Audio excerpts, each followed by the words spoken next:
Critical chain method, CCM, in project management. The critical chain method relies on the availability and leveling of resources required to complete the activities in order to complete the schedule. As a project management tool, the critical chain method differs from critical path and PERT method.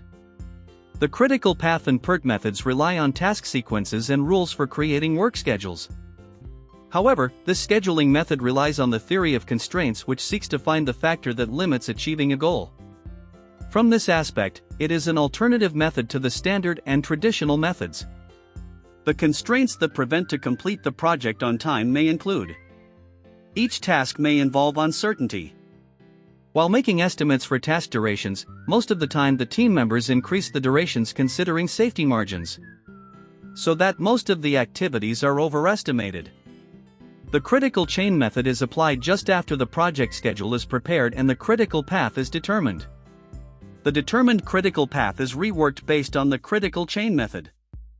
After that, a resource-constrained critical path is determined, which is altered from the original. Simply put, this method reviews the original critical path and creates a new schedule relying on the buffers. Buffers. This method considers the resource availabilities and their dependencies along all the task chain and adding buffers to the end of the chain. Unlike the critical path method, the critical chain method uses buffers instead of slacks, floats. This method defines three types of buffers. Project buffer. Project buffer is placed at the end of the project between the last task and the project finish milestone. If there is a delay in the critical chain, this buffer will act as a contingency to prevent the delays. Feeding buffer. There can be lots of non-critical chains in a network. Feeding buffers are placed at the end of the non-critical chains to match the duration of the critical chain. If there is a delay in the non-critical chain, this will not affect the critical chain. Resource buffer. Resource buffer is a task which is placed before a critical chain task which requires critical resources such as labor, equipment, etc. As the project progresses, critical path changes and the critical chain should be recalculated. The critical chain method focuses on managing buffers in order to manage and control the project schedule effectively.